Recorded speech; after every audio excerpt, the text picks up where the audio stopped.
do, mate. Surely. There you go. That's outstanding. That much talent running around in a Pros, the semi-pros. Ladies and gentlemen, give it up. Let's go.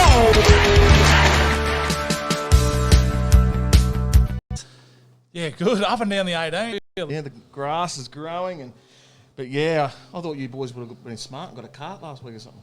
Drive up and down. Can't. Why not? Can't, mate. Scooter. I don't know. Bushy. Segway. Steve would have carriage or something. No, he's changed man. I was stunned. Bought a pull buggy. He walks now. Did you know that? Never thought I'd see the day. Frees up the swing a bit. It's always been Swing a his... bit harder. I tell you, Cardio's always been his strong but suit. I'll tell you who it doesn't agree with. The gong. Dugong. Nathan Suzuka. Refuses. Played the worst 2 games of golf I've ever seen in his life. He struggles to get his chair at work and get to the front counter, the dugong. Yeah, but anyway, that's another story. Joel Stower, how you going? Good, mate. Tell you what, you blokes know how to find a camera as well. Watching the PGA there on Fox Sports and front and centre, the two half of the semi-pro over here. Yeah. There he is. That's what we do, mate. We get out and support a bit of local sport. Didn't see you out there. I was supporting it all right on my couch, mate. It was too hot for me. I had the aircon cranked. It's going real good. But no, you got to support the Fox Sports, otherwise they won't come back. It was good, yeah. No, we were there following them on that last hole. It was, Jeez, it was entertaining, wasn't it? Just fair finish. Yeah. I followed that. Kennedy. I followed that last group. So Kennedy, Quayle, and Sim for the last 10 holes or so. Now, You follow him on the back nine. Yeah, watch that. Kennedy, he obviously had it stitched up. Even though but the funny part about it actually was he, along with Sim, along with Quayle, none of them were playing that well for their level. They were playing pretty good for obviously our standard, but meaning he just parred out. Quayle couldn't make a birdie putt. Even on 11, Kennedy's triple putted to his way to a bogey. Double, whatever it was, but he still got away with it because the other boys, triple putted his way to a bogey, so the other boys doubled putts to make a par, so instead of having a caught up 18th. That was a hell of a choke. He led the whole tournament from 9 o'clock on the Thursday till the very last putt. Pretty much. I tell you what, if Michael Sim had got beaten that playoff too, it would have been a case of few makeable putts that he sort of missed that, could have eventually...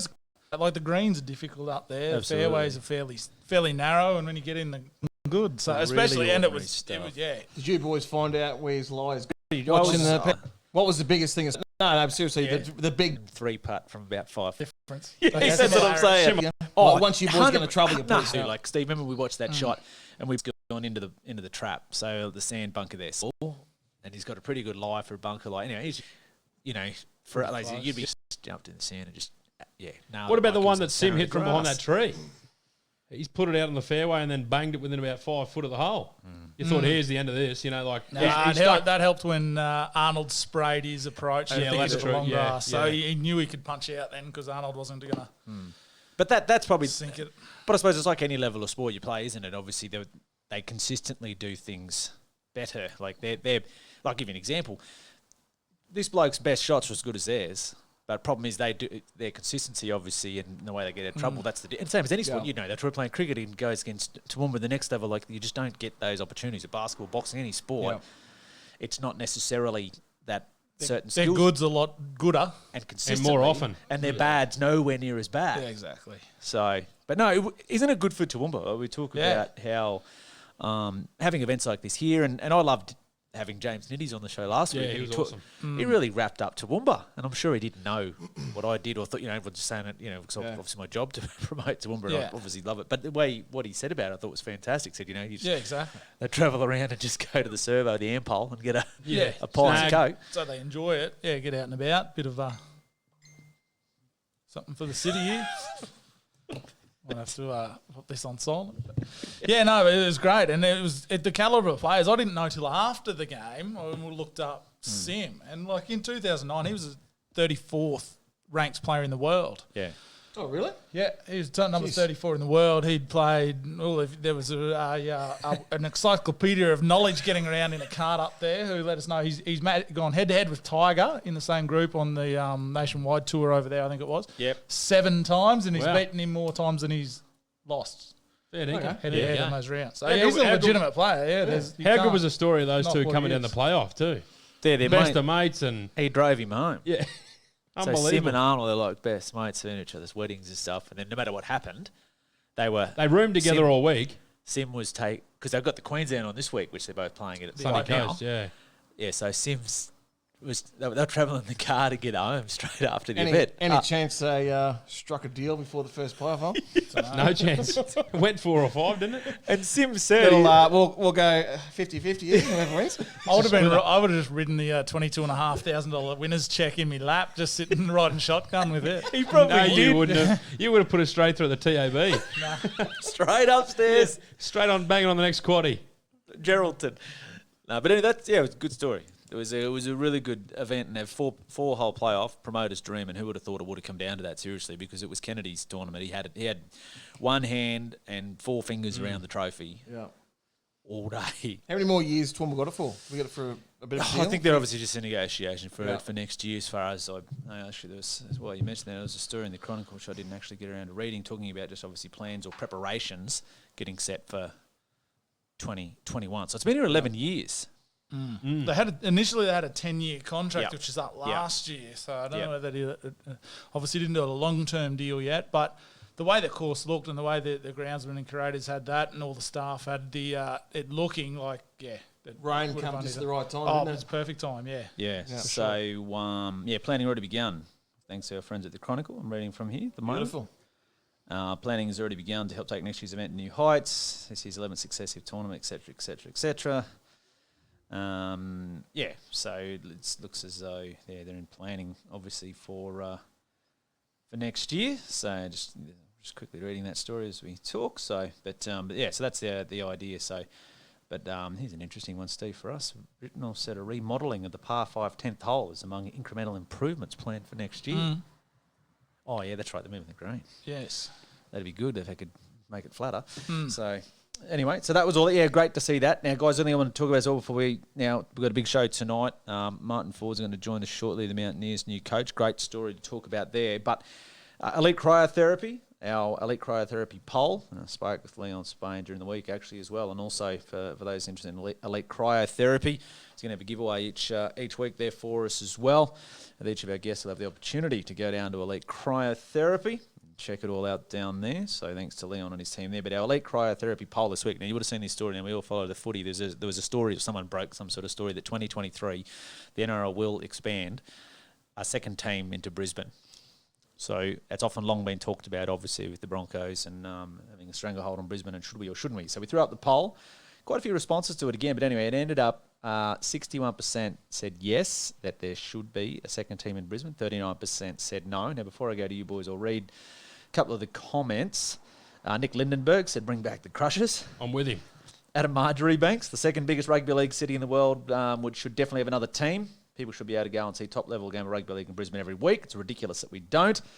Kieran Wagstaff, good friend of the show as well, who's been on before, said can barely field one competent Brisbane team. Nathan Costello's had a crack at Joel. He said he thinks they should replace the Eels. Goose. Jason Gibbs, the editor of the Chronicle, said he's saying yes. We'll get a second Brisbane team, but I think it's a silly idea. If you're a league fan in South East Queensland, you're already supporting the Titans, Broncos, or another team, having moved to the region. I don't see a second team creating new league fans. NRL should look to Western Sydney Wanderers model for expansion, find a region calling out for its own club, involve the fans and give them what they want. Okay, there's what a few of our fans have said. Steve, what's your thoughts? Elite cryotherapy poll, should there be a second team in Brisbane in the NRL? Probably expansion, but I don't know whether Brisbane's the right team. They tried it with the Crushers. The Crushers didn't work, and And the Titans have never worked yet. never worked. The Little Gold sister. Coast has been a And graveyard. hanging by a fingernail at the Right, moment, it's aren't bad. they? Yeah, exactly. So I don't know whether, and there'd be people doing the feasibilities, but whether there is somewhere close to that central Queensland, if there's a market that's going to be Cowboys like, probably better. I just think they'd really struggle to gain momentum, and if you can't get momentum early on, it's going to be a tough road for them. So no from you? no, it definitely needs another team in Queensland, but I don't know whether second Brisbane team's the answer. Troy? I think they got to, yeah. Being a Broncos fan, I love the Broncos, but I think we need another team. As someone said before, you should be seeing a game in Brisbane each week, shouldn't you? it's the heartland, Brisbane of Queensland football. I don't know where you're going to go other than Townsville. You've got a team in Townsville. You've got one in Brisbane Coast. I don't know where you're going to go outside of Brisbane. It would crucify the Cowboys if they took another one up there. Yeah, like where? Rocky, Mackay, those. I don't think they could. Toowoomba. Well, see, that's the thing. Toowoomba could go into a Western That'd be- it'd be the exactly perfect a one Western for it. corridor Yeah. team. That's the area I was looking at. At the back, Ipswich, the growth out the back in Ripley in those areas is massive. And the talent we produce up here, Yeah, too, and to they've go along got with to. it. They've probably got to look at that the same as someone said about the Western Sydney area, the big expansion happening out there. I think they've got to look at the same with Brisbane out the back of Ipswich, that Ripley area, and it might be in the next year or two, but maybe in 4 or 5 years it might be a viable option. So. There are 30 NRL players there to make a team. Where? Is there enough? Like, there's blokes that struggle to play. Like, half the Titans, geez, you wouldn't play them. Newtown will probably pick half of them out next year. Is there 30 blokes to make another NRL squad? Good point. 25 or whatever they have. It's a good observation. They've got to go elsewhere, like Melbourne and stuff. Perth, Western Reds. But get players. I'll tell you what, Melbourne take a lot of Brisbane's players. I tell you what, that is one place that do not need another NRL team. That's Perth. You see the crowd there at the Nines on the weekend? Gee whiz. Yeah, I know. Horrible. So what's your take on now? I agree. I'm with Troy. I think that there needs to be another team in the southeast Queensland, but I don't know if Brisbane's necessarily the answer for it. Obviously, you're diving into a lot of the Broncos fans there too, so it's sort of that might even halve that or take away a fair percentage of what they've got in terms of supporter base. So whether or not it's the right answer in Brisbane, like locality, when you got the Titans just down the road, who are, like we say, struggling as it is.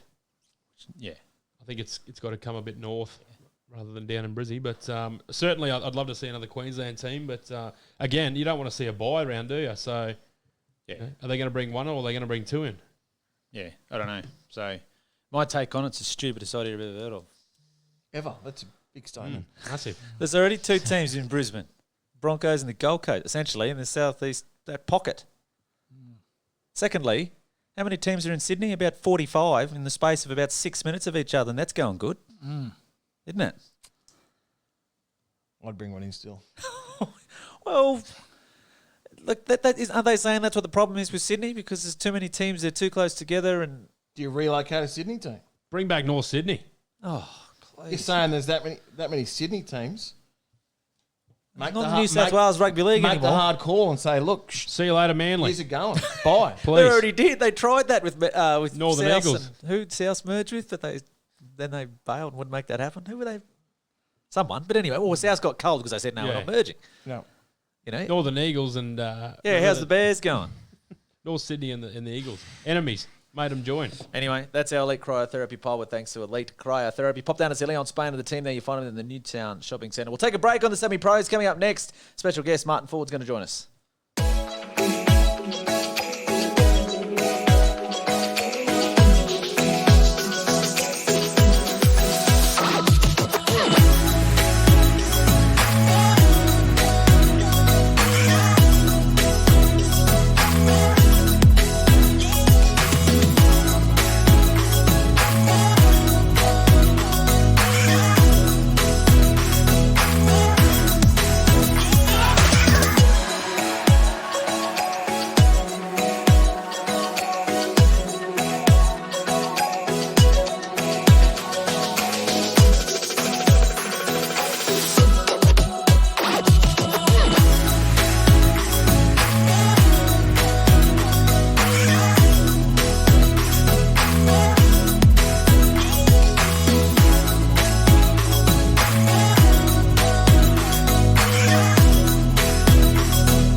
In my line of work, I see a lot of kitchens and great renovations on a daily basis. And look, the work that the guys at Weston's do is phenomenal. Like, their attention to detail is definitely second to none. We knew we had what idea we had in mind. We wanted modern, we wanted sleek, and they worked with us the entire way. Their design team helped us, and anything that didn't look like it might have worked well, they helped us rectify and suggested different points that we could take on for the kitchen. So it was great. They were perfect to work with, and we definitely do it all over again with them.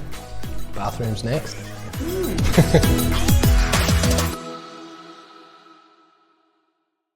Thanks for joining us on the Semi-Pros. Basketball season just around the corner for the Toowoomba Mountaineers. Always an exciting time coming up.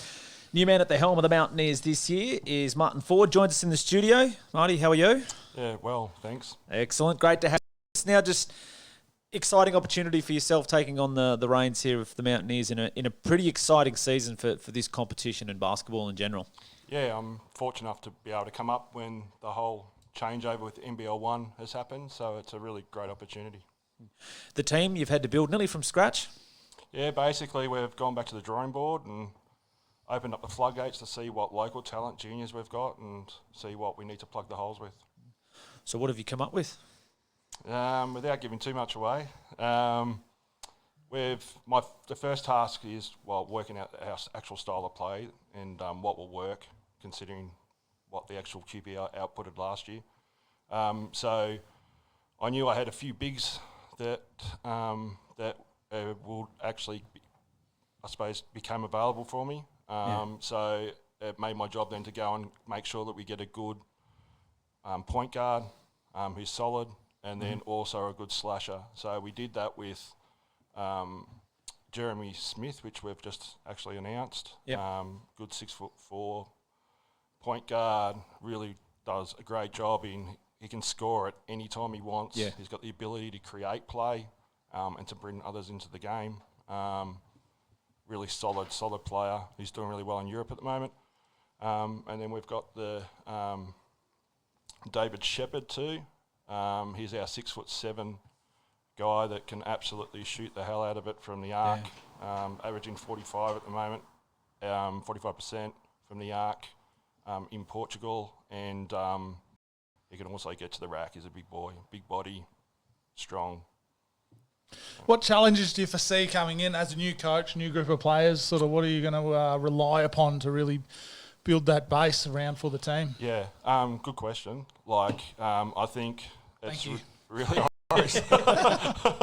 I think for us, it's really about building the culture. It's about a long-term... Well, I know it's been said years making to build up strength because, you can go and get players from pretty consistently good, like your Townsvilles and all that. They're in Cairns. Cairns are injecting a whole lot of locals this year as well, so... And what's your story, Marty? Whereabouts do you come from? How did you land the coaching gig as such to take the helm at the Nears?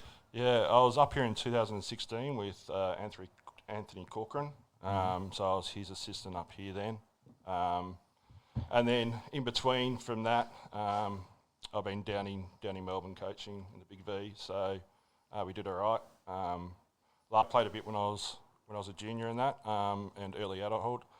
And then I've got my own businesses and stuff like that. Yeah. So that took me away from the game, plus my knees were packing out. So as a typical big 7'7" guy, crapped out knees.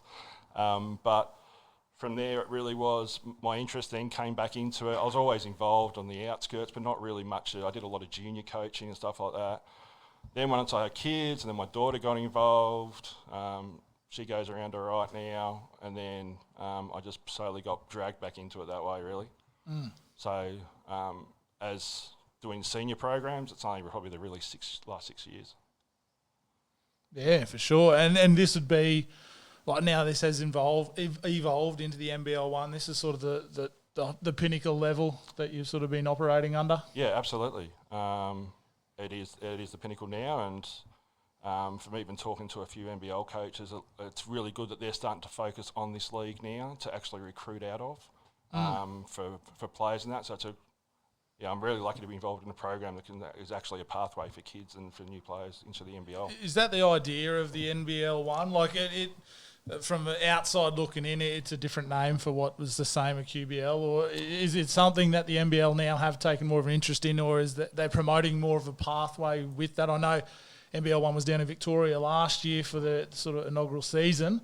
Now the expansion there. So it is something that is the NBL's looking to, obviously their product is on the way up. They're growing. They're looking for ways to feed that as well. So that's where these competitions are coming in. Yeah, absolutely. I think what they're trying to build is back to build a good quality national feeder. So I don't know if you guys know, but South Australia's actually NBL won this year as well. Just got announced last week. And I know that New South Wales and WA will come next year. So it's really back to that old ABA format. Yeah, the CBA, ABA. Yeah. Marty McFly, Back to the Future, eh? There you go. Yeah. So, but the good thing is it actually lifts the bar, especially with NBL running it. They've got a very good marketing program, and they hold all the associations accountable. It's an exciting time with basketball. So you're coaching down in Victoria to come all the way back up to Toowoomba. What was the lure or the will or the want to do that? Last time I was up here, I built pretty strong relationships with a lot of the kids and stuff and that. So that was a bit of the majority of the driver to come back up here. So I thought I could see the potential of the town, could see how much and just where the program was sitting and dwindling and stuff like that. And then, so that was probably my biggest driver is to able to bring up some stuff that I've known has worked in other places and being Toowoomba the size it is, like hopefully we can get it to like a Bendigo or something, which is the same kind of population mass, and basketball there is just huge. Yeah. So just try to create something for the kids. And your story, Marty, is incredible. I mean, you made the front page of the paper. We've got not often we get basketball on the front page of the paper. What they call you, the Mountaineers Miracle Man. Something like that. Tell us about that, like the story that it's quite a journey. It's a bit of a bit of an interesting time. It was. We could say that. So in 2012, I started getting pains in the middle of the back of my back between my shoulder blades, and I initially went and saw my physio and all that kind of stuff, and then I eventually got told to get an MRI, and then on the Thursday I got told that you need to go and see a surgeon, so I went and got and saw a surgeon. And then by the time I left the surgeon's office and I was scheduled in for surgery 3 days later, the actual disc slipped and then cut my spinal cord. So, it happened early in the morning. I used to live on a farm on a property. I was walking down to turn the pumps on the dam, and then at 5:30, I've got an actual tattoo on my arm, which is the actual time of the accident, and it just felt like someone tipped a bucket of water on my head. And I just collapsed. And lucky I was carrying the jerry can. Normally I used to be a bit of a fool. Well, I still am a fool, but used to ride my motorbike down there, usually on the back wheel all the way down, just being an idiot. But lucky, I don't know why this day I just didn't do it. And lucky I didn't, because if I was riding my motorbike, I would have been gone. So once I fell off, I would have just completely broken my neck. I collapsed. I collapsed on the jerry can that I was actually taking, and then I was in the paddock for a few hours by the time I got discovered, and by that time I basically went into hypothermia because I had no spinal fluid in my body, and then it was just a bit of a journey. Then I woke up next, it was in hospital. I remember probably the next day there was an 18-hour operation to repair my spinal cord, and but I woke up with nothing from the neck down. Nothing at all. So you were in a. You're talking about you here in 2016. 2016. So you're in a wheelchair. Correct. You walked in here tonight. Yeah, correct. So there's only about I think today there's only 3 of us who are still classified as quadriplegics that are actually walking around. So I've still got no feeling from my waist down. So it's been a bit of a journey on how I got there. Yeah. How does that come about? Like, so sitting here, and I actually follow a similar story. I don't know, with Major Vance, the jockey over in New Zealand, who's I don't know the ins and outs of it, but she's up and out and going on a mountain climb after a pretty serious. So how was the process from like what? I don't know. Just from us here, it seems like you see everyone as soon as they're labelled a quadriplegic, especially to that extent, it's sort of that's sort of game set match for you. Sort of you're stuck in that chair for the rest of your life. There's no sort of other things around. Yeah. So I was intubated. I was told that's it. Like it looks like we're going to send you to a nursing home because that's the only people who can really probably deal with you. And I got told, game's over. Like the doctor said, it's impossible to recover from where you're at. And that was really what I was told initially. Now, I suppose I decided early on that I didn't care what it took. Didn't care how much money it cost me. I just was going to get up on my feet again just to show my kids that this doesn't complete or finish you off no matter what happens. So that journey took me all around the world. So, you know, I spent time in the Christopher Reeve Centre in California. I then went and had stem cell treatment in Thailand, but it was through an American company. Then I went to also had to learn how to control the mind really again. So I spent time in temples in Thailand for months on end, just learning how to control the mind. Then I came back here, and then just basically like it's just a constant grind, a constant, you know, trying to keep on moving and keep on doing it. But basically how I do it now is I spent some time at called The Next Step, which is like an extension of the Christopher Reeve Centre, but it's actually down in Melbourne. So they basically taught me how to activate muscles through pressure through my back. So I remember everything as an actual pattern. So it's like musical tunes that I set up in my head on how to take steps, and then I have to slightly change them for if for walking up a hill, going down a hill. Because the problem is I can't feel my feet, so I can't balance properly. So I've had to relearn to balance from my waist up, and learning. It's a lot of times you fall over, but yeah. So it's been an interesting experience. I think it's interesting on the way that when I go back and see my surgeon now, he can't explain it. Like we can't. So there must be something there that says that you can create new pathways through the way that we're doing, but there's just not enough science behind it. We don't know. The doctors don't know the spinal cord completely yet in the researchers. So that's why they call you the Miracle Man. Yeah, I'm a bit lucky. Jeez. Mate, what are the processes you got to go through on a day-to-day basis now to keep your body in check to be able to get around? Yeah, like so some days that I can't get up. Some days I am gone, wiped out. But day to day it is. It's really I have to meditate in the morning and I have to meditate at night. I have to clear my mind so I know I have to be really, really organised in what I do, because as soon as I start getting unorganised, it then causes you start to get brain fades, and and then as soon as I start rushing around, I'm not really structured. So I need to concentrate on every single movement that I do. So that's the only way that I've learned to deal with it. Do you find that what the things that you have learnt and the lessons that you've picked up along the way helps with your coaching? Absolutely, it does. It's and especially trying to coach from a chair, because you can't actually demonstrate it. So I've actually had to learn how to communicate and teach through sitting in a chair without, which I think has been, I would never change a thing. I think it's just helped me in so many different ways. I used to think that I was completely invulnerable, nothing could touch me. And then just changed everything.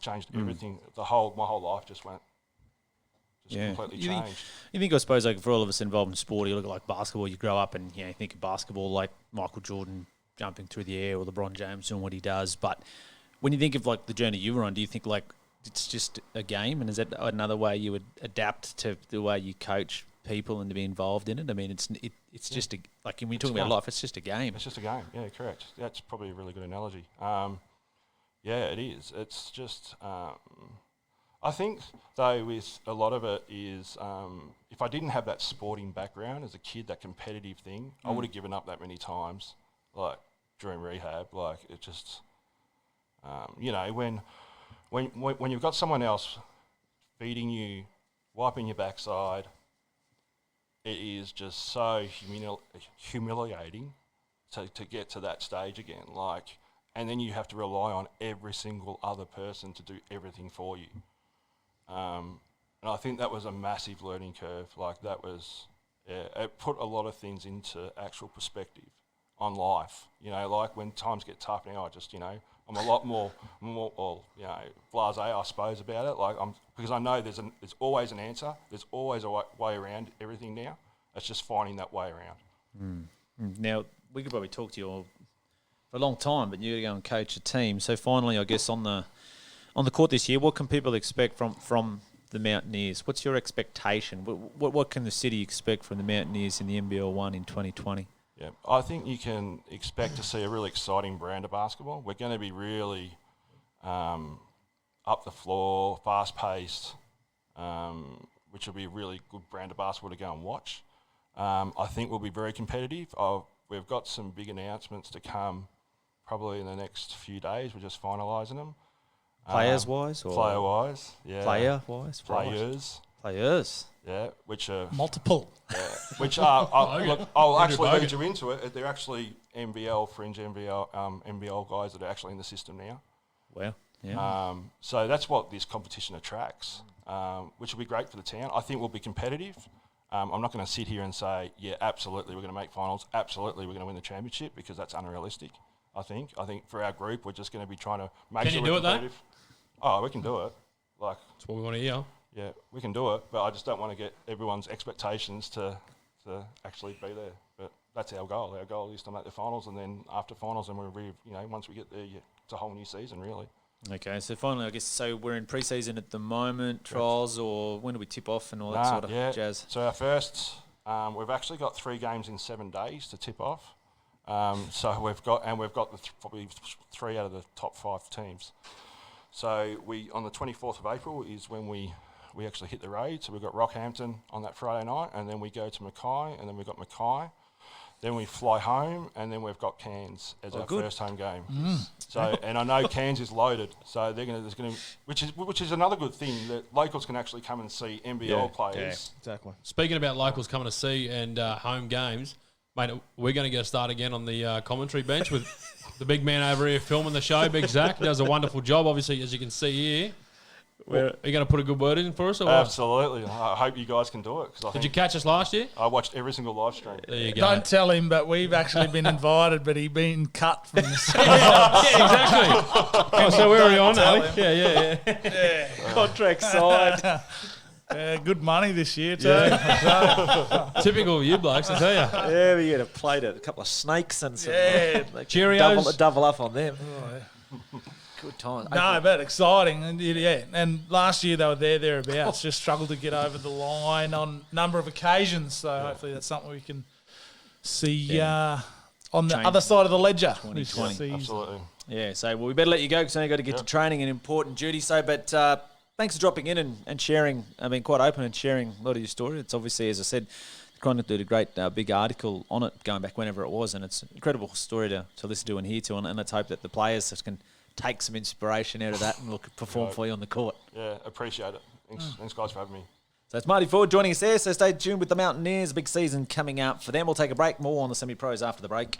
At the Southern Hotel, our Sunday steak special has been so popular, we want to offer it on Saturday too. 180-gram rump mignon, 400-gram New York cut T-bone, or a huge 500-gram grain-fed rump, all for just $23.95. It's better at the Southern. Just about do, mate. Surely. There you go. That's outstanding. That much talent running around in our own backyard. Ladies and gentlemen, the semi-pros. The semi-pros. Ladies and gentlemen, give it up. Let's go!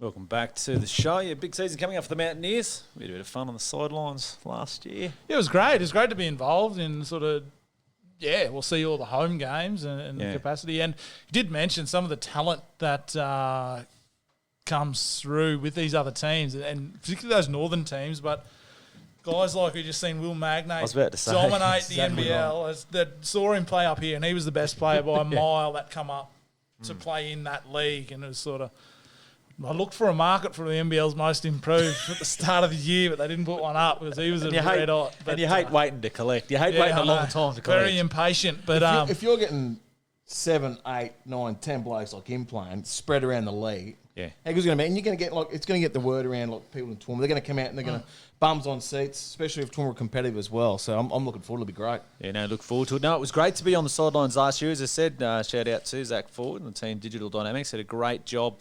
Got so much great feedback from right across the league at how wonderful the Mountaineers live stream coverage was.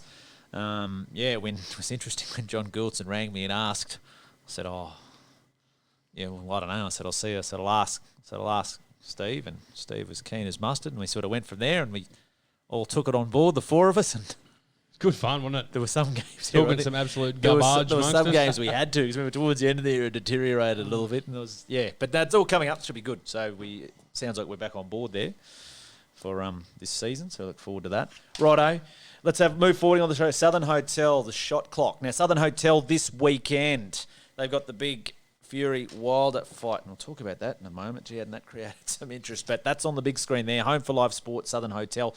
Daily food specials down there as well. Pop down and see the team. Thank you to the Southern Hotel for supporting us here on the semi-pros. Shot clock. Now, we talked about the Nines last week. Cowboys won it, didn't they? I didn't see any of it. Yep, the Cowboys won it. So our first question, Southern Hotel shot clock is, will the Cowboys make the 8 in 2020? Steve, will the Cowboys make the 8 in 2020? I don't think so. No. It's a no from you. No, how long have we got? 15. 14. Just trying to see who they halves. I don't know. No. Well, they're still trying to work Morgan. that out. Yeah, I don't think so. No. And anyone who thinks the Nines is any form line to run through for an NRL competition needs to go and get their head read. So it's a no from you. No. Southern Hotel shot clock buffs. The Cowboys, will they make the 8? Steve's correct. The Nines is nothing to go on, but yes, they will make the 8. Ooh. I think they had a year where the year after Thurston, they've got that out of the road. I think The last year was Thurston wasn't much good either. What's that? Sorry. The last season with Thurston wasn't much Yeah, better. I know that. Yeah, but they've got a season without him at all. He was the big. He was still in amongst the wrong. He was the big kahuna, James, apparently. So no, I think they will have a good year this year. I think they'll rebuild this year, adding in the new fullback, Valentine and Holmes. They will be bottom end of the 8. Drink water. Drink water. Well, he's The He'll hydrated play in the man. halves. they're talking about him or Clifford partnering Morgan in the halves. Because they brought Drinkwater up to play fullback, and then they've gone and got Happy Valentine's Day. Very wet. Yeah, that's it. Got very wet. Joel, will the Cowboys make the 8 in 2020? Yeah, they will. They'll be there. Good forward pack, the Cowboys. I tell you who's looking red hot and real fit. Big Cohen Hess. Remember he played the Maroons and he had a bit of a busted year last year. I reckon he'll have a real big year this year, Cohen. And I don't know what they're going to do in the halves there. Like that Jade Clifford's a quality player. Scott Drinkwater. Maybe they push Morgan. Fullback. Maybe they push him into the centres. I've always said he's a real good centre, but yeah, I don't know. I think they'll make the 8 though. Yeah, they got a good squad. Right. No. They won't make the 8. Next. No, they won't make the 8. They got the same team, just add Valentine Holmes. What's he going to come in and change everything? As I told you, mate, 1 year without the legend, they'll be And right this year. I'm not going to compare him to Jared Hayne, but Hayne went fantastic coming back from that game, didn't he? It's interesting how he will come back because they changed their Curious. bodies over there. 100%. Yeah. I just think there's a lot of I'm not pressure, and wait- a lot of pressure, and a lot of expectation on him. They've got the same side, just Not add waging on Valentine him. Holmes. As Joel said, good forward pack. They'll be Yeah. Well, they had a good Taumalolo, forward pack absolute last year. beast. Yeah, just had a few injuries. Didn't have a really good No halves depth. combination sort of. And how have they fixed cemented. that? Well, he's aged a year now. Scotty Drinkwater, well, he's has a good he's had a pre-season up here with the Cowboys. Yeah, he went good at fullback, and I say, hey, buddy, have the 6. He's outstanding. Your best. Southern Hotel shot clock question. To start then your end, Joel, this is your domain, and probably already know your answer. As I said, this big fight will be on the big screen down there at the Southern Hotel this weekend. Deontay Wilder, Tyson Fury 2. Who wins? Fury, again. Beat him last time, he'll beat him again. I tell you what I love about this bloke. He's inside Wilder's head, has been the whole time. He plays the fool, he plays like his friend, does all these things. Mate, Wilder doesn't even know what day of the week it is. Fury's he's just living in there. Just, like the whole camp he's playing out. Like, I bet you he comes out weigh-in day and just, rips his shirt off and goes at him. And then Wilder think, geez, we're in a fight now, aren't we? Did you see him today? Yeah. Up in his face, up in his grill. That's what I mean. Well, he'll be thinking, what's next with this big fella? He's Wilder, mad. freak. Great boxer, unbelievable. Yeah, he'll win again. Fury. Troy? Oh, what do you say? Yeah, I think Tyson. Mike Tyson. It's Mike Tyson, isn't it? And Deontay Wilder, is it? Something like that. Yeah. Yeah, no, I think Tyson. Tyson Fury. I don't know too much about either of them, but I watched a bit of that last fight. I just don't mind old Tyson Fury. I like the way he puts a bit of a show on. He gets people liking boxing again. Yeah, I'll go with Tyson Fury. Stephen? Wilder's won before and he'll win again. So put him on his backside, sat him down.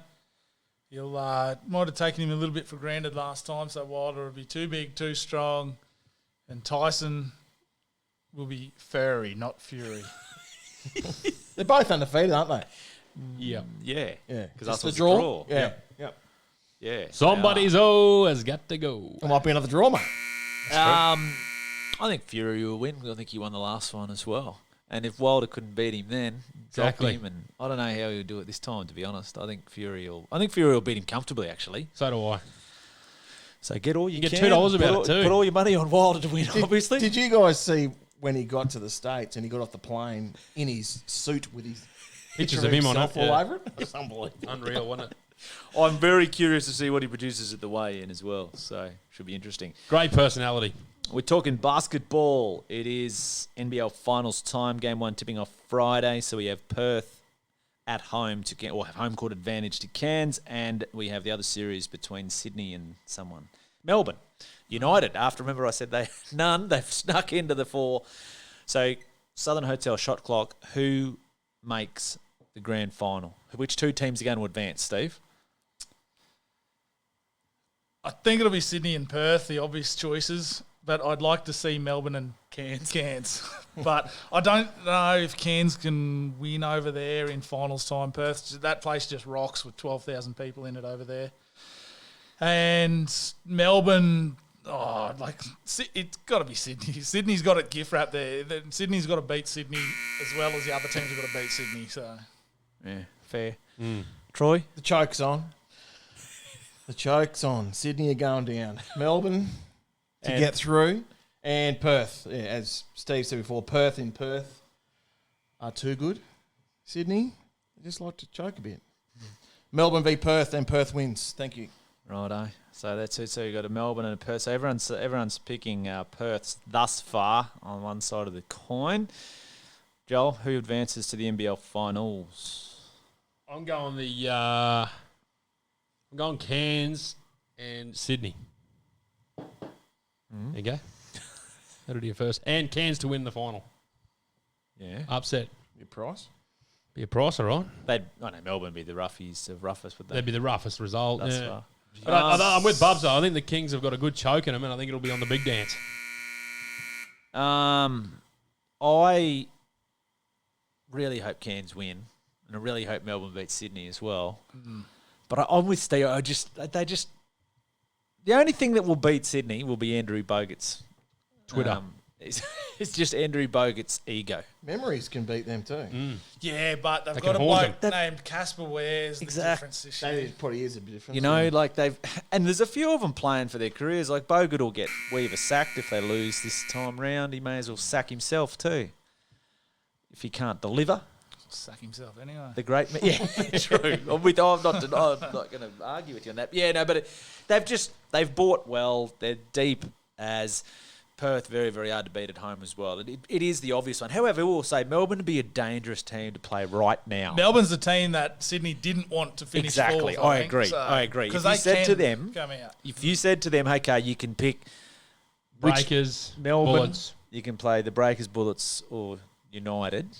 Who would you? I think they would have went Breakers, Bullets, United.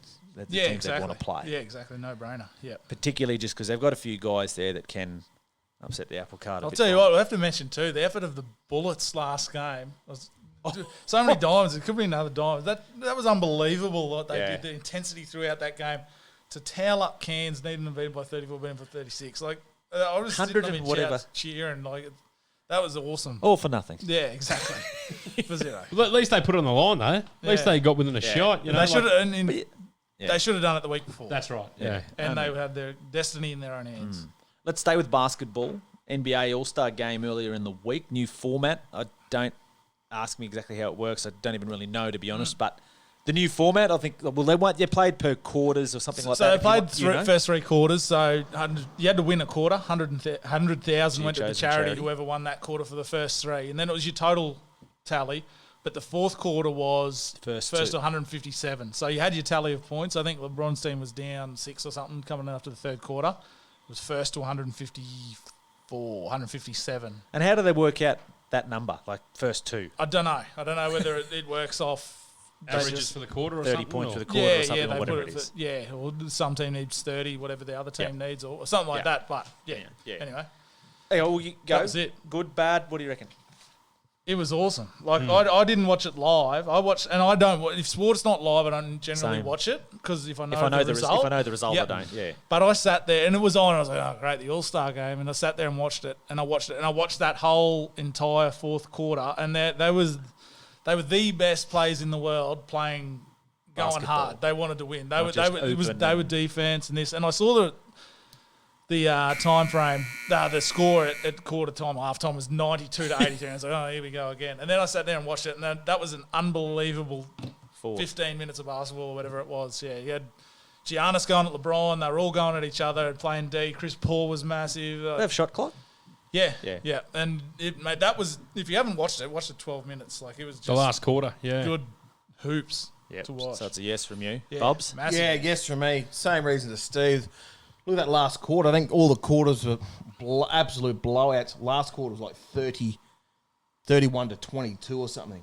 So they've come out and played D, obviously, and that's what you want to see. You want to see the best players D'ing up against the best players. Yeah. And you had Giannis, the best player, maybe second best player. He's in the conversation. One or two anyway. as well. One and going at each other. Both didn't want to lose the other one. That was the best thing about it. Yeah. Finals preview, maybe. Joel? Hopefully. I agree. Usually the old All-Stars are usually at a 250 to 240, no defense played. So, when they're battling out, and they put it on the line there with the last couple of points to go. I think it was real tight, 156, 154. And big AD gone to the line. They were filthy when he went to the line. Yeah. Joel Embiid and the like, they were just that dark on it. So it's good to see, like Steve said, the all-star players playing all-star basketball. Yeah, no, I think it was good. All the reasons you guys mentioned as well, but also I think it's a great thing. We about America with the rich of the rich and the poor of the poor and all that sort of stuff. For them to give money, that's a large chunk of money to charity as well. I think that's what it made. Because if you said, here you go, there's 500,000 to split between you, they would have been like, that's cool. I got 500,000 like lying around and just next in the minute. shoot. Oh, there's another 500. Oh, Yeah. that's 500. There's another one sitting over there. But when you're taking it away from a charity and they had all the kids sitting Exactly. there courtside, I just thought it was a great example of how the richest of the rich can make a massive difference. They say they make a difference because kids watch and aspire to them, but actually to financially be able to play and compete for them. There So you I go. thought it was Rion terrific. Hitchart. They Yep. added 24 points in memory of Kobe to the team's score at the end of the third. Oh, there you go. Rion, tough year for Rion. He's a Warrior. heavy Golden State Warriors man. But they'll be right next year, Rion. They'll be right. They'll probably get the number one draft They'll pick. be right, all right. Yeah, they'll be like the Spurs from a few years ago when they They got a drafted bit- Tim Duncan. They got a bit to come back. Yeah, exactly. They'll be right. Wouldn't be grabbing Count the them off. rosemary beads if you're a Warriors fan. yeah, exactly. It's not like they're Chicago or one of those teams where you're like, oh, we need the lottery bad.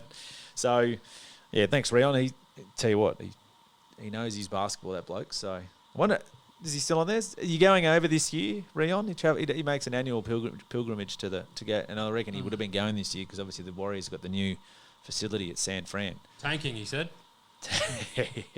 Steph's hand has been right since. Yeah. Oh, Sure. yeah, I reckon it could be too. 100%. And Clay, just don't worry about it, mate. Oh, you wouldn't though. What are they going to? Well, exactly. Why would you bother even playing? Trade away D'Lo, he can go and do something else. Wiggins would be a good get for him, to be honest. real But if good he doesn't work out, I said the only thing they're saying they were keen to see Steph and him play together because they could easily just ship him out too. Wiggins will probably look good as a trade collateral as well if he'll go well because he's the only bloke to be able to score. Yeah, he'll get numbers up, so he'll. Yeah, if they do, They're not works silly. out well for him. Right. Okay. So that's a look at Southern Hotel shot clock. Remember, pop down to the Southern Hotel this weekend. So got the big Wilder Fury fight on the big screen, the biggest big screen in Toowoomba.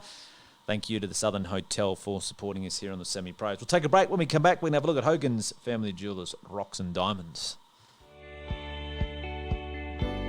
Hi guys, Lockie here from Hogan's Family Jewelers. Today we're looking at how you select a perfect diamond. We need to consider the 4 C's: cut, colour, clarity and carat weight. In terms of discussing the cut of a diamond, we need to consider the aspects of the qualities of cut. At Hogan's we only source triple excellent cut diamonds. In terms of colour, we look for the perfect white stone.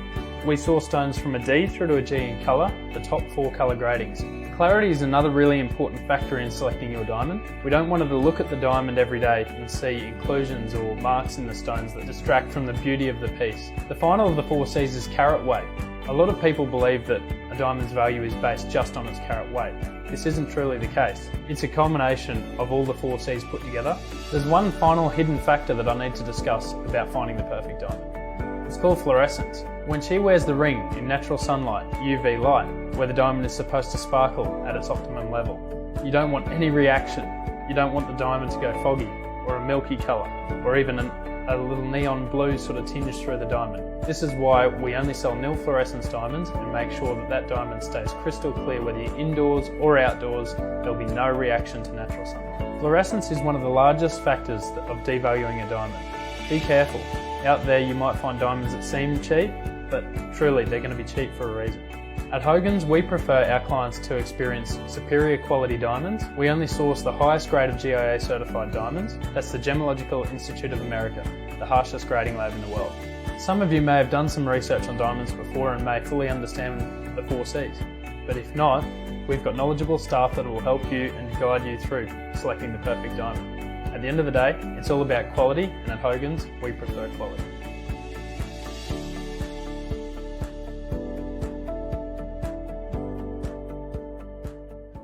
Welcome back. Thanks for joining us on the Semi-Pros. Big thank you to all of our sponsors and supporters of the show. So big thank you to Elite Cryotherapy. Big thanks to Rebel Sport. Also very exciting. So we'll have our first Rebel Sport competition, which we can launch for giveaway in March. So that'll be up for grabs there as well. Also, we will have our... Joel, you'll be excited and ready to roll for this. Our Fantasy League, we're going to get up and running again this year. So Rebel, there'll be a $250. We're sorting out the price for it at the moment, but there will be what part of it will be a $250 tipping voucher. Again? Footy tipping? And footy tipping as well. So also there'll be with thanks to our friends at Rebel. So thank you to Jason Volt and the team down there for that. So thank you to Rebel Sport for their support as well. We mentioned the Southern Hotel. Thanks to the guys at the Southern for supporting us here, the home for live sport across the Garden City. Hogan's Family Jewellers celebrating 75 years in 2020. A big thank you as well to Black and White Cabs. Thanks to Linda George and the team from Black and White Cabs for supporting us there as well.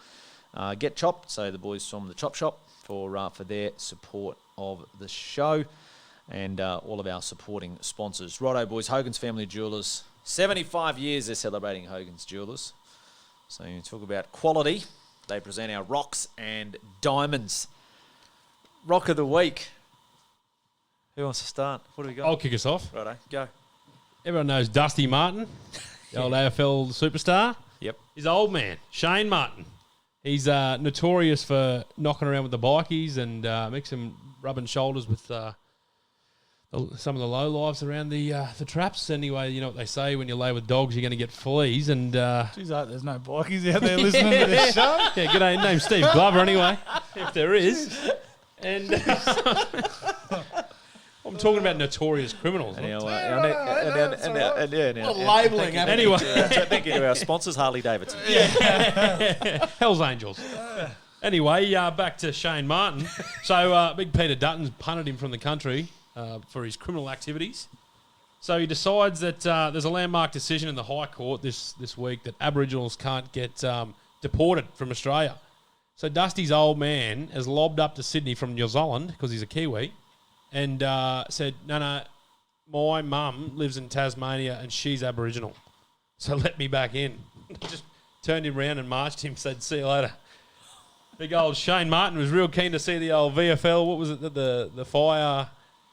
State of Origin. The State of Origin they're doing for the bushfire. Must have been real keen to catch a glimpse of that anyway. But it's on this weekend.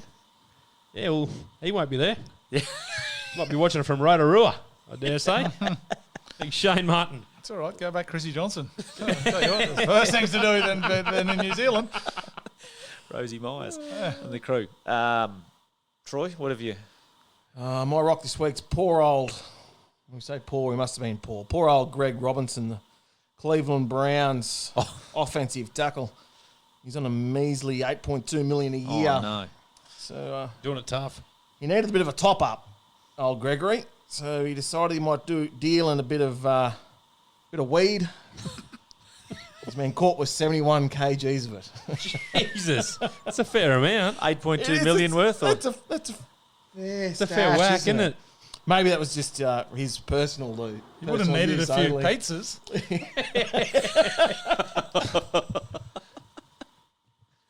So yeah, poor old Greg. So he needed to top up on his yearly wage, bump it up from 8.2 to probably about 16 or 17. So he's gone into a bit of drug dealing. Yeah. Well, Greg, but Side hustle. Greg's been done, so I don't think he'll be getting his 8.2 next year. He'll be in the clink. Yep. Greg, you can be my rock, mate. Steve, what have you come up with this week? You've become infamous for your Yeah, I selections in do. this. I've got it probably should be a diamond. We've got a new world's fastest man. And this is Srinivasa Gowda from Karnataka over in India. And Wynn's got around to this fellow who's blitzed the 100 metres. He's run a 9.55 over the 100. So that's 0.3 quicker than Usain Bolt's world record. And obviously, I don't know, this guy's got through to the Indian Athletic Commission somehow, and he's been invited to take part in their national trials. Obviously, the Olympic trials coming up and Olympic year, so you never know. Where are we? You're going to Tokyo. So Srinivasa might be a red-hot chance here because he's blitzed 9.55. The only problem was he had two big buffaloes dragging him along, so he's hanging by their horns from a couple of ropes, and these buffaloes are tugging him along, and he's clocked in at 9.55. What? So over the 100. They He's got actually run. around 142.5 metres in 13.6 seconds, which that is low flying. But it's just a pity he had a little bit of wind assistance. I suppose you can get wind assistance, so what's wrong with having a buffalo? Imagine him running out at Tokyo. He's in lane 4. He's got a buffalo taking up 6, 7 and 8. He's got a buffalo here. Haven't you seen it? They have a buffalo running down through like a water track, and they actually run beside the buffalo. Yeah, he's hanging with a on. bit of With a bit of a rope pulled out of the sockets. Yeah. Old Srinivasa. So seriously, the Indian Olympic Committee have seriously got him, and they're trying to. Yeah, they put What him are into they gonna their national trials. What? Like so? Like a tug of like he's got He's these a side cut. these two buffaloes galloping down it. and he's what hold he's holding. Oh, mate, he's getting his arm pulled out the socket. He's hanging on by a rope to these two horns. Don't laugh when he lines up in Flying lane along. 6 in the 100-metre final in a couple of Well, months' how's he time. gonna He should get carded there, won't he? How's he going to go Buffalo unassisted? Don't know. Maybe the buffaloes slow him down. He's got a couple of months to work that out. The old Buffalo Soldier. He's probably have to wear shoes too. He was barefoot too. But Srinivasa, Good on him. tell you what, I don't know what the rock is there. Maybe the Indian Athletic Committee for Maybe the Olympic fighting Committee for not along putting to that as a the, world to record or the something. champs. Or yeah, wind assisted or a bit of Ben Johnson like Yeah, bit of help. external usage of Yeah, sporting enhancement, That'll do. performance enhancement. that'll do me. Right, so that's your the that's Buffalo. Win Vasa. Srinivasa, the buffalo runner. So we We should put that up actually. Hey, That, right, that Yeah, run. I'd like to Can see you- that. Yeah. send me the link. Send me the link. Yes. Mine is this is talk about complete debacles. Did anyone we're speaking of All-Star game and how great it was? They gave money to charity and how great it was that they had a competitive fourth quarter. Did anyone see the absolute debacle that was the dunk comp? Yes, I did actually. Oh my God. And did you hear the story behind that? So old Aaron Gordon is the unluckiest bloke Should not have to two. have won that competition. Twice, He got yeah. rorted the year. That was an unbelievable one that year, him and Levine. And so was Oh, this one, yeah. actually. Derek Jones Jr., I didn't know anything about him, but he can dunk, this bloke. So it was a... But he had 5 50s or something like in his first 5 dunks, Aaron Gordon, and then they've gone to a dunk off or whatever like that. And anyway, so... And Gordon jumped over that... Taco. Taco Bell. Unbelievable. So anyway, that was it. And it's over. Yeah. Got him sorted, etc., etc. And anyway, they were trying to work out how they were going to do it and what was going to happen and so forth. And then next minute, they brought up the scores, 10, 9, whatever it was. And anyway, old Gordon lost by 1. And then after it, they said that the judges had said, oh, what they were actually someone, I think it was Dwayne Wade, surprisingly, and the other bloke played for Miami. They were supposed to, they basically went to rort it so that it'd be, well, not rort it, but they wanted to make it a tie. But someone put up the He's wrong ballsed card. it up. So And they missed by 1, wasn't it? yes. Yeah. So, like, instead of being 47 all, the other bloke's got 47 and Gordon's ended up with 46. Like, the dunk comp's probably a bit of a sham anyway in terms of how they score it. Yeah, there's some good dunks from those two. But it was awesome. Yeah, like, it was a great spectacle. But I do feel like it's, like, you put up a competition or something like that, the best bloke should win. But they obviously thought they couldn't split them, and then so they've worked out how they're going to make it a draw. And then Dwayne Wade or someone's obviously put up the wrong score, so he's got beat. Oh, D-Wade. Yeah. Now, I don't know what's going on here or what you can see at home, but there's something appearing on our screens here. Is this the Buffalo? Are we going to be able to see that? Or The tech out the back, I tell you what. Where's- No, how good are we? video ref. It was nothing. Have a go at it. Look at that guy. Look at that. Is this Buffalo he running? He's not running. He's hanging on. No, there's one. No, Is this him hanging on to the... no, that's not him. But a similar sort of setup. Yeah, similar setup to that. And they run beside the He's Buffalo. standing on a bit of Yeah. timber. No, there's a different one, but they run beside it. Yeah, we'll put the link up. See, look at that. They go on the same thing. Buffalo, He's in the old sulky. Buffalo assisted. Right, that's a look at our Hogan's Family Jewelers Rock of the Week. Hogan's Family Jewelers Diamond of the Week. What do we got? I was going to run the PGA here in Toowoomba, but we've already pretty well covered that, so I thought I might as well stick on the golf theme and big Adam Scott. Yep. 4-year drought in the PGA, the US PGA, comes out and wins it. Was it Tiger Woods Invitational? The Genesis something or another Yeah. was in LA. So massive big win for Adam Scott. That'll boost him back up the rankings too, I Yeah, suppose. he's had a good year considering he started the year winning the PGA at Pines. Yeah, that's right. Yeah, so hitting a bit of form anyway. Yeah, good on Scotty. him. So that can be my diamond of the week. Troy?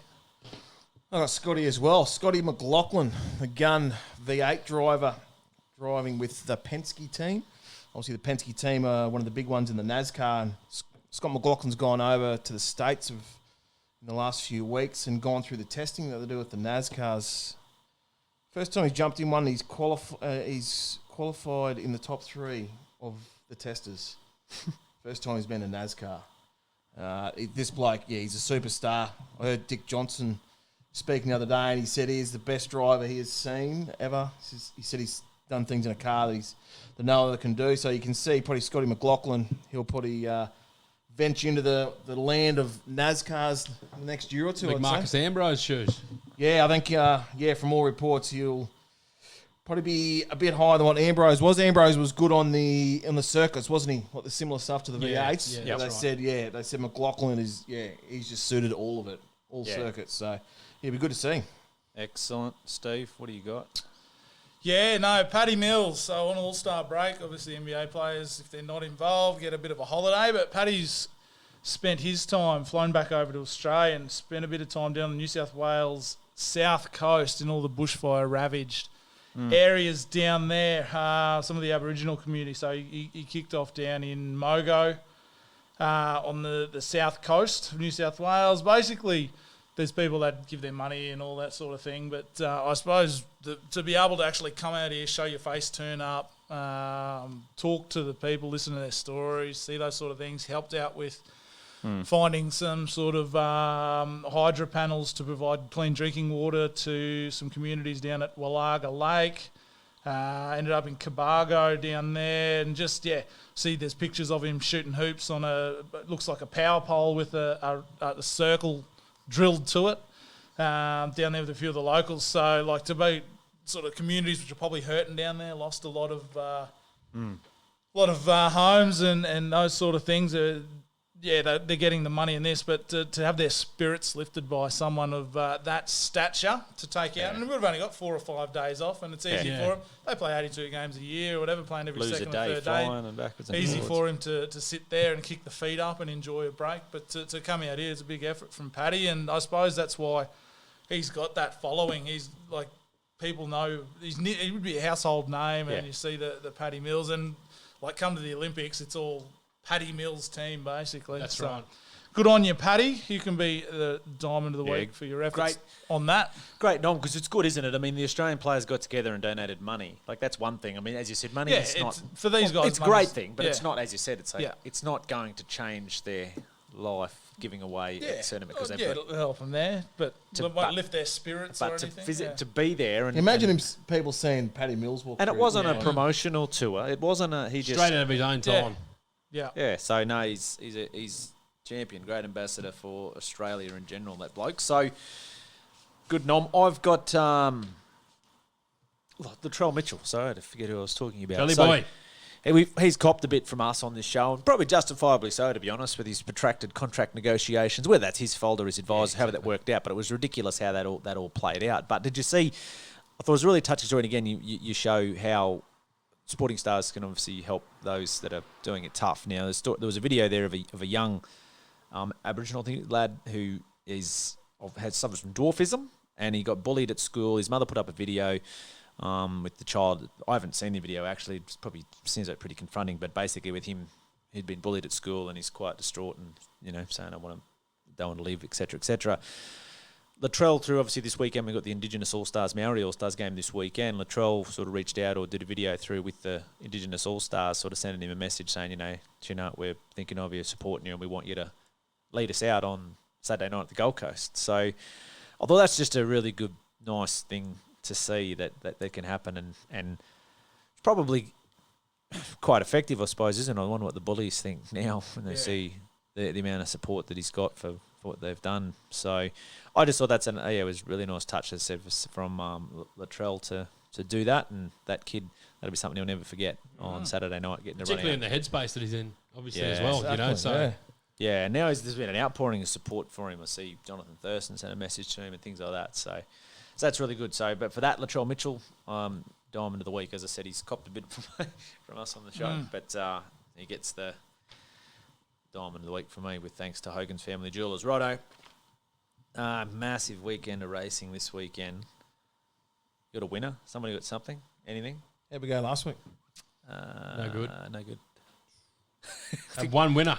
The change for Thursday's been good to us, hasn't it? Yeah. We've had one winner, and I'll start us off. I'm tipping it again. The only winner that we've had this year, microphone. Sydney Race 7, number 2. It's about $3 ish. Yeah, it depends where you shop, I think. Saw somewhere it's $3.30. He's only ever missed a place once. He's run second in the Golden Slipper on a heavy. They say it's going to be heavy in Sydney this weekend, don't they? It's heavy 9 at the moment. Yeah, well, that's what I saw when I was doing the form. He's 2 from 2 over the 1400, taking on a few returning stayers. Hopefully he makes it 3 from 3 over the 1400. Microphone, race 7, number 2. Micah Refine. Troy? I'm going Brisbane. Brisbane race 6, number 7, Boom Chicka Boom. It's third up. We're in a good second last start. I think it's primed to win this Saturday. Hopefully. Boom. Boom. Let's go, Boom. Come on. Boom Chicka Boom, race 6, number 7. Stephen? Mine is, if you go to Brisbane race 8, you'll find a horse called Ballistic Boy for Chris Anderson. It's a first up, won a trial there on the 28th of January. Goes good fresh. And $3.80. It'll be suited. 1400 first up, so stretched out. Took a bit of sting out of its legs. Take the freshness out, and I think it'll be right there ready to strike when the whips are cracking.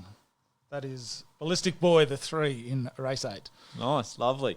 I'm going to apologise in advance for my selection because it goes against my religion to tip anything at this sort of price, but I can't find anything else, and I think this will just win, and I think it'll win everything it gets put in this preparation, and it will become Australia's best sprinter. Its name is Bivouac. It will absolutely belt them. Lucky yes got retired. It's not the worst price either. It's $3, isn't it? Yeah. It's $2.60, I think. Yeah. Oh my God. It's Boost it up, mate. You get $3 after. $2.90 at the very least. After he backed it. Yeah, $2.90 last night. Anyway, it's probably a favourite horse of Who mine cares, for mate? obvious They win, reasons, they but, win. You get the money. Who gives it? Yeah, I won't be backing it, but I'm just saying it'll be winning. Well, don't like winners, eh? Yeah, I do. Just not at prohibitive odds. I just think it'll. And that horse is not here anymore, so that helps. And he's got a new one in the stable, though. Take the handle. Yeah, that one that was favourite for the Derby that Linda was going to ride. Is that it? Probably. But yeah, no, I think this horse will go to. There's no top sprinter in the country. We saw the Cat come out last week and get busted at $1.40. Oh, that was a cat, wasn't it? So, you know, and it's the one that was supposed to take the mantle as Australia's top sprinter. And probably justifiably. It'll probably come out next Probably start justifiably and so, to be honest, because obviously what it did last spring. But I see your other favourite one had a barrier trial today. Gem of Scotland, The Gem. yes, at Toowoomba. Yeah. Oh, Jimmy Orman came up to Toowoomba to ride in a trial, led all the way. Back in 2 weeks for a start, Keen apparently. on that. They played it live on Radio TAB this morning. Yeah, they Yeah, did. that's what I said. No, it might. No, I think they said it might even go around on Wednesday at Toowoomba. It was a Wednesday meeting. They nommed it for Wednesday Toowoomba and Saturday Brisbane, but they're So it's saying right. probably Yeah, Brisbane. so, but yeah, interesting that you play its trial. Yeah. That's what I mean. I was on Twitter and I saw say a few minutes we'll have the trial of. It's an okay horse, but it's not. It's a great horse. They were labelling He's a good as, horse. labelling as Queensland's best 3-year-old. Probably is. I was saying, ooh, could be. Yep. So, but anyway, yeah, that's what I've come up with. So, this weekend, what's on this weekend? Cricket wise, we going to get back on the deck. Cricket, 2 rounds to go. Yep. Yeah, boys haven't played for a while because of the wet weather, so get out there. I think there's final spots to be played for. I think You having a hit? you haven't hit. Mets, we're playing University. Brothers Diggers versus Railways West v South. Yeah. So, yeah, competition for final spots.